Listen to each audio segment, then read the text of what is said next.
بسم اللہ الرحمن الرحیم۔ السلام علیکم ورحمۃ اللہ وبرکاتہ۔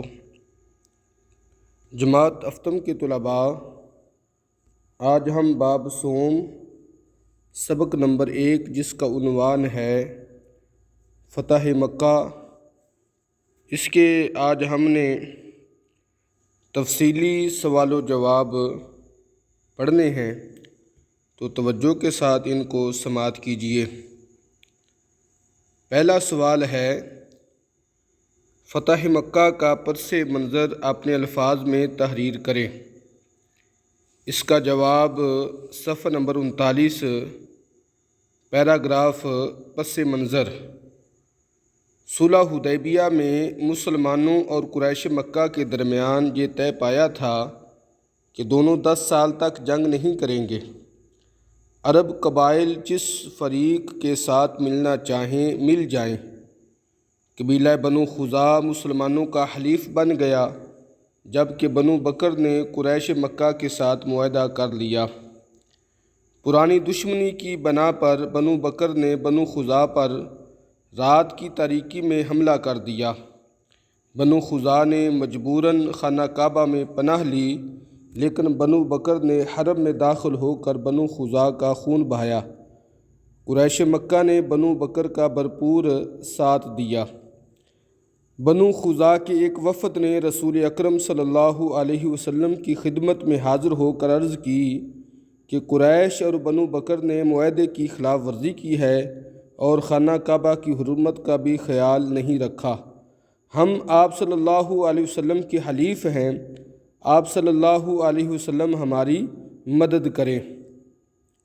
دوسرا سوال ہے، حضرت ابو سفیان کے بارے میں آپ کیا جانتے ہیں، بیان کریں۔ حضرت ابو سفیان رضی اللہ تعالی عنہ حضور صلی اللہ علیہ وسلم کے چچا تھے۔ جب آپ صلی اللہ علیہ وسلم نے ابو سفیان کو اسلام کی دعوت دی تو ابو سفیان نے آپ صلی اللہ علیہ وسلم کی دعوت قبول کر لی اور ایمان لے آئے، اور حضرت عباس رضی اللہ تعالی عنہ نے عرض کیا، یا رسول اللہ صلی اللہ علیہ وسلم، ابو سفیان ایسے شخص ہیں کہ وہ فخر کو پسند کرتے ہیں، تو آپ صلی اللہ علیہ وسلم ان کو ان کی قوم پر خاص امتیاز فرمائیں۔ تو آپ صلی اللہ علیہ وسلم نے فرمایا، جو حضرت ابو سفیان کے گھر میں پناہ لے گا اسے امان ہے۔ ابو سفیان سے یہ پیغام لوگوں تک پہنچایا اور قریش مکہ کو بتایا کہ ان میں مسلمانوں سے لڑنے کی ہمت نہیں۔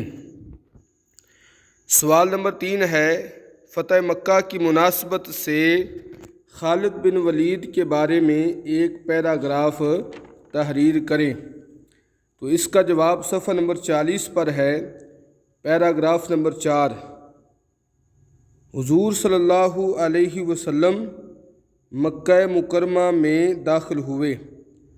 آپ صلی اللہ علیہ وسلم نے اسلامی لشکر کو 3 حصوں میں تقسیم کر دیا۔ حضرت خالد بن ولید رضی اللہ تعالیٰ عنہ کے لشکر سے لڑنے کے لیے قریش کے کچھ نوجوان آئے۔ معمولی سی جھڑپ میں قریباً 13 لاشیں چھوڑ کر مشرک بھاگ گئے۔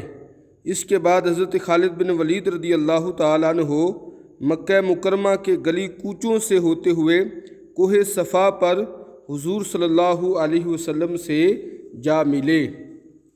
سوال نمبر 4 ہے، حضور اکرم صلی اللہ علیہ وسلم کا فتح مکہ کے موقع پر مسجد حرام میں داخل ہونے کا منظر اپنے الفاظ میں تحریر کریں۔ اس کا جواب صفحہ نمبر 40 پر، پیراگراف مسجد حرام میں داخلہ۔ یہاں پہ لکھا ہوا ہے، توجہ کے ساتھ اس کو سماعت کیجیے۔ حضور صلی اللہ علیہ وسلم انصار اور مہاجرین کے ساتھ مسجد حرام کے اندر تشریف لائے، حجر اسود کو چوما اور اپنی اونٹنی پر بیت اللہ کا طواف کیا۔ اس وقت آپ صلی اللہ علیہ وسلم کے ہاتھ میں ایک کمان تھی اور بیت اللہ کے اندر 360 بت رکھے ہوئے تھے۔ آپ صلی اللہ علیہ وسلم اسی کمان سے بتوں کو ٹھوکر مارتے جاتے تھے اور کہتے جاتے تھے، جاء الحق وضحق الباطل ان الباطل کان زہوقا، حق آ گیا اور باطل مٹ گیا، بے شک باطل مٹنے والا ہے۔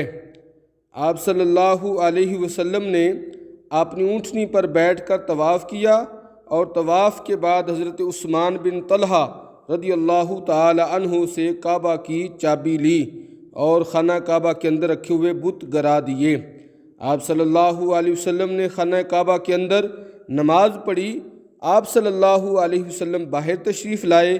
قریش مکہ مسجد حرام میں صفیں باندھے کھڑے تھے۔ آپ صلی اللہ علیہ وسلم نے کفار مکہ کے ساتھ کیا سلوک کیا؟ آپ صلی اللہ علیہ وسلم نے فتح مکہ کے موقع پر عفو درگزر سے کام لیتے ہوئے فرمایا، اے قریش مکہ، میں تم سے وہی بات کہتا ہوں جو حضرت یوسف علیہ السلام نے اپنے بھائیوں سے کہی تھی، آج تم پر کوئی سرزنش نہیں، تم سب آزاد ہو۔ تو پیارے بچوں، جی آپ نے تفصیلی سوال جو ہیں یہ ان کے جواب سماعت کر لیے ہیں، ان کو اچھے طریقے سے یاد کرنا ہے اور نوٹ بھی کرنا ہے۔ اپنا خیال رکھیے۔ السلام علیکم ورحمۃ اللہ وبرکاتہ۔